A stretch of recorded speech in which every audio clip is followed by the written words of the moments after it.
So, Michael, can I get you to describe Boardwalk Empire for anyone who hasn't seen it and your character in the show?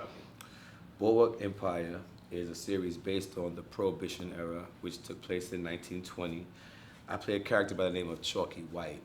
Chalky White is the unofficial mayor of the black community that was known as Chicken Bone Beach back those days. Yeah.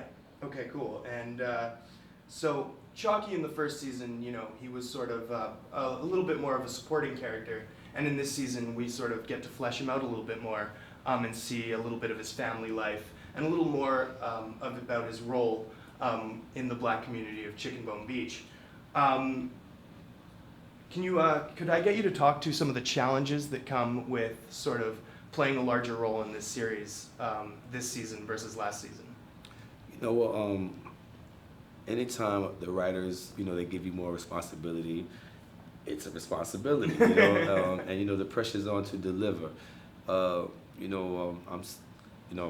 very, very critical of my work, so I, to make sure I'm doing the best that I can. Yeah. But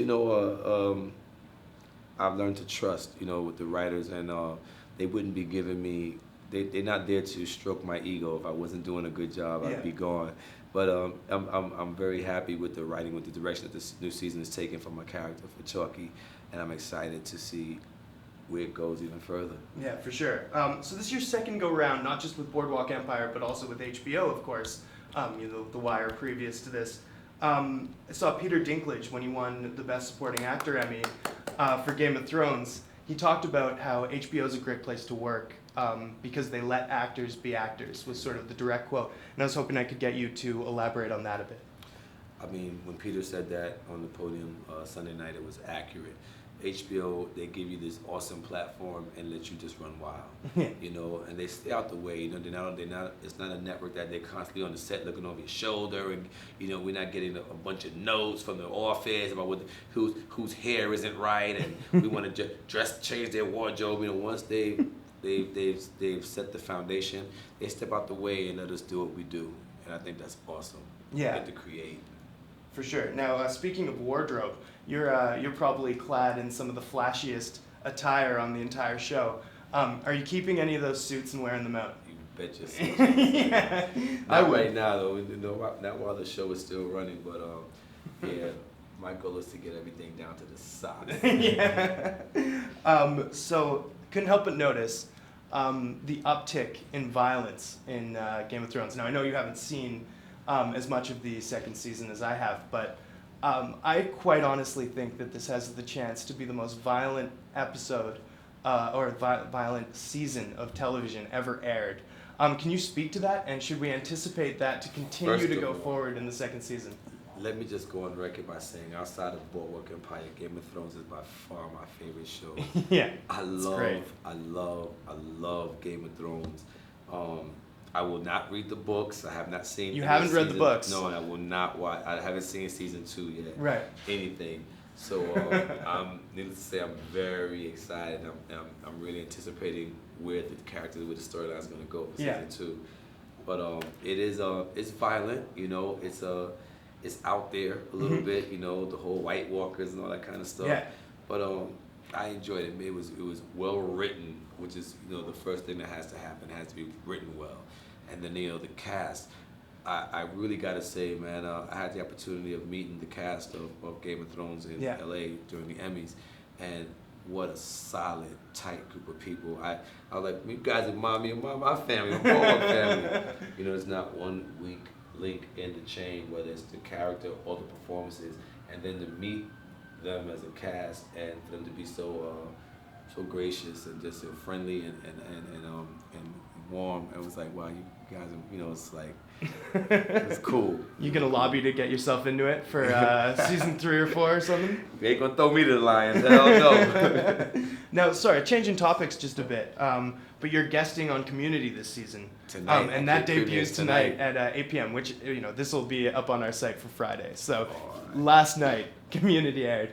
I just was hoping that we could get you to talk about your experience working sort of with that ensemble comedy group and how it's worked out. The cast of the Community has got to be some of the most sickest people I've ever met. They need medication over there. Those poor people, they're crazy. You know, that has got to be the sickest time. I looked around like, so Dan, the producer, I was like, Yeah. Dan, so you seriously are going to pay me to do this? I get paid to hang out here? You know, they're awesome, man, from Chevy Chase to Joe McHale, Yeah. Donald Glover. Yeah, talented guy. Yeah, and he's also doing music right now. I know. He's very talented. It's Yvette, unreal. that's like my sister. I love her to death.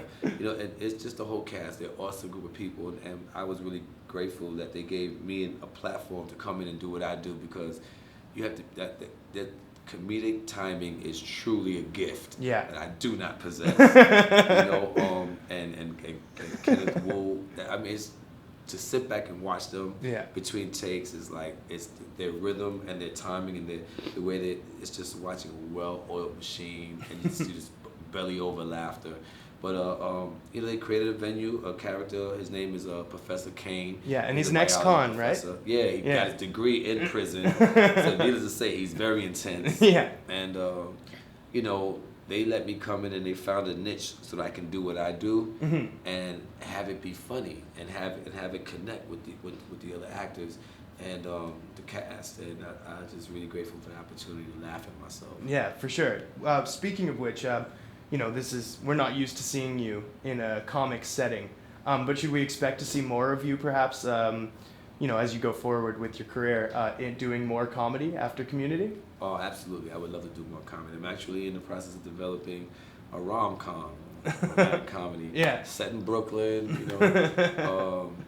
You know, any opportunity to laugh, man, I welcome it. I've had enough darkness. Yeah, definitely. So, you know, sort of a final question, and it's about your dancing background. Now, you've played some dominant characters, and, you know, none more sort of domineering and confident and always in control than Omar. And watching Omar and the way he handles situations, because that's sort of a big thing about Omar, always controlling his surroundings. I always wondered sort of how much your experience with dance informed your performance there in terms of body language and posture and just sort of the commanding presence that you had on screen. Hoping you can talk about that for a bit. You know, my dance background, you know, I wasn't classically trained. I was what you was known as a commercial dancer. I boogied behind recording artists. Right. So, you know, my whole thing was like, you know, I'd throw on a blazer, you know, with some jeans and a pair of sneakers, and it was all about, you know, like, you know, like that kind of like, it was a swagger that was infused in my dance, and that crossed over to my characters, you know, and the way he walk, it's a swagger, it's a strut even, you know what I mean? And that's what my dance, my time dancing was based on. I didn't come from any particular genre or style or training of dance. I would see that, I would see something in that, and take that, and see something over there and take that, and then take a little bit of what you was doing and kind of just, you know, and create my own style. It was not just my thing, but whatever it was always stylish, and it was always swagged out. All right. Cool. Well, thanks so much for talking with us in Dorkshelf. And I just want to, you know, shout out anybody, if y'all want to holler at me, I'm on Twitter all day. I'm at BKBMG. That stands for Brooklyn Boy Makes Good. Holla.